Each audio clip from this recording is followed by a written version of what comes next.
Boruto का second part अब officially शुरू हो चुका है और अपने फेवरेट कैरेक्टर्स को दोबारा देखने के लिए फैंस बहुत एक्साइटेड हैं। 3 इयर्स के टाइम स्किप के बाद सारे मेजर कैरेक्टर्स पहले के मुकाबले और भी ज्यादा स्ट्रॉन्गर होकर अपीयर होंगे, जिनके पास न्यू पावर्स होंगी शो में, जिसे देखने में फैंस को बहुत मजा आने वाला है। तो आने वाली अपकमिंग पावर्स का काउंटडाउन शुरू करते हैं एंड जानते हैं वो कौन सी पावर्स होने वाली है जो हमें देखने को मिलेंगी शो में। 7th पर है कोड्स फुल पावर। है कोड मेन विलन है बोरुटो सीरीज में, उसका गोल है बोरुटो, उज़ुमाकी, कवाकी और उन सबको डिस्ट्रॉय करना जिनकी वजह से हिशिकी की डेथ हुई थी। एंड यही वजह है कि कोड ने अपने आखिरी कुछ साल अपने आप को स्ट्रॉन्ग करने में बिताए हैं, जिसमें वो बोरुटो को भी चेस करता रहता है ताकि उसे मार सके, जिससे ये पता चलता है कि उसे और भी ज्यादा पावर्स की जरूरत है ताकि वो अपने गोल्स को पूरा कर सके। ऑल्सो इशिकी भी ये चाहता था कि कोड चक्रा फ्रूट को कंज्यूम कर ले और खुद ही एक गॉड बन जाए। एंड अब चाहे कोड ने कोई प्रोग्रेस करी हो या ना करी हो, ये तो कंफर्म है कि कोड न्यू पावर को डेफिनेटली एक्वायर करेगा, जिन्हें वो शो करेगा टाइम स्किप के बाद। एंड 6th है हिमावारीज हिडन पावर। हिमावारी डॉटर है नारुतो एंड हिनाटा की। ऑल्दो वो बहुत कम दिखी है फर्स्ट पार्ट में, लेकिन सीरीज में हमें बहुत सारे हिंट मिले हैं हिमावारी की हिडन पावर्स से रिलेटेड, बिकॉज हिमावारी के अंदर नारुतो एंड हिनाटा दोनों का ब्लड है जो उसकी रगों में दौड़ रहा है। एंड ये चीज उसे एक स्पेशल चाइल्ड बना देती है। एंड इवन डायमंड भी ऐसा एक्सपेक्ट कर लेता है कि हिमावारी के अंदर कितनी ग्रेट पावर है जो राइवल कर सकती है उसकी खुद की पावर को। एंड टाइम स्किप के बाद अब वक्त आ गया है हिमावारी के दिखा देने का कि असल में वो कितनी कैपेबल है in the upcoming Boruto chapters.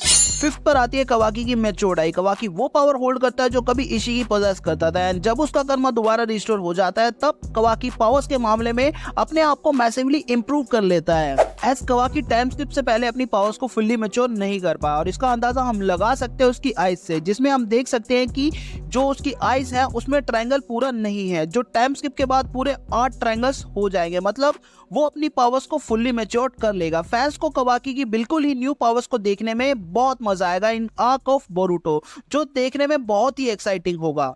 4th पर आता है मित्सुकी सेज मोड। मित्सुकी चाइल्ड है ओरोचिमारू का एंड मेंबर है टीम 7 का, विच मींस उस पर बहुत फोकस करा जाएगा बोरुटो पार्ट 2 में। ऑल्सो मित्सुकी को कुछ मोमेंट्स मिले हैं शाइन करने के लिए पार्ट 1 में, बट वास्ट मेजोरिटी बोरुटो और कवाकी पर ही फोकस करा गया है। फैंस होप करते हैं कि इसे एड्रेस करा जाएगा पार्ट 2 में, जिससे मित्सुकी को शाइन होने का मौका मिलेगा। मित्सुकी एक ऐसा कैरेक्टर है जो पावर से लोडेड है और उसे क्रिएट करा गया as a perfect human, and जो पावर होल्ड करता है सेज ट्रांसफॉर्मेशन को यूज करने की। मित्सुकी का फुल पोटेंशियल अभी एक्सप्लोर करना बाकी है, एंड फैंस होप करते हैं कि सेकंड पार्ट में हमें उसकी कैपेबिलिटीज फुली इलस्ट्रेट करके दिखाई जाएंगी। 3rd पर आता है सरादा मांगेक्यू शारिंगन। सरादा मेंबर है टीम 7 की और एक one of the main character है बोरुटो सीरीज में। उसका एम है कि वो एक दिन 8th होकेज बने, एंड यही वजह है कि सरादा को एक्स्ट्रा ऑर्डिनरी रेट से ग्रो होना पड़ेगा ताकि वो उन स्टैंडर्ड को मीट कर पाए जो नारुतो ने सेट करे हैं। सरादा को कुछ मोमेंट्स तो मिले हैं बोरुटो पार्ट 1 में जिनमें उसने शाइन करा है, बट उसकी असली पावर्स हमें बोरुटो के पार्ट 2 में ही देखने को मिलेगी। एंड सरादा ने अपने मांगेक्यू शारिंगन को भी अवेकन कर लिया है पार्ट 1 के एंड में, जिसे वो 3 इयर्स के टाइम स्किप के बाद फुली मास्टर कर लेगी।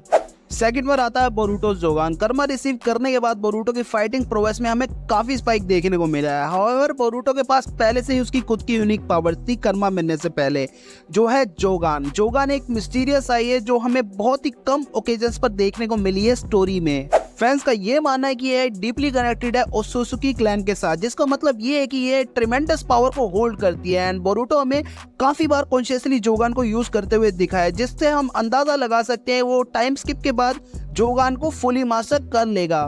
1st पर आता है fans favourite Naruto and Sasuke का पोटेंशियल पावर अप। ऐसा देखा गया है कि नारुतो एंड सास्के को काफी नर्फ कर दिया गया है स्टोरी में, जिसके बावजूद भी ये दोनों फैंस फेवरेट रहेंगे। एज अ कोड का थ्रेट और ओत्सुसुकी जो कभी भी हमला कर सकते हैं निंजा वर्ल्ड पर बढ़ गया है, इसकी वजह से नारुतो एंड सास्के को कमबैक करना ही पड़ेगा, फिर चाहे वो उतना इन्वॉल्व नहीं है स्टोरी में। आई थिंक कि वो दोनों अपनी एबिलिटीज को इम्प्रूव करेंगे एंड चैलेंज करेंगे आने वाले सारे थ्रेट्स को। एट लास्ट मुझे बहुत वेट रहेगा सारे पावर अप्स का जो शो में होने वाले हैं इन बोरुटो पार्ट 2। सो इस वीडियो को यहीं खत्म करते हैं, मिलते हैं आपसे अगली वीडियो में। तब तक के लिए stay tuned, thank you and good bye.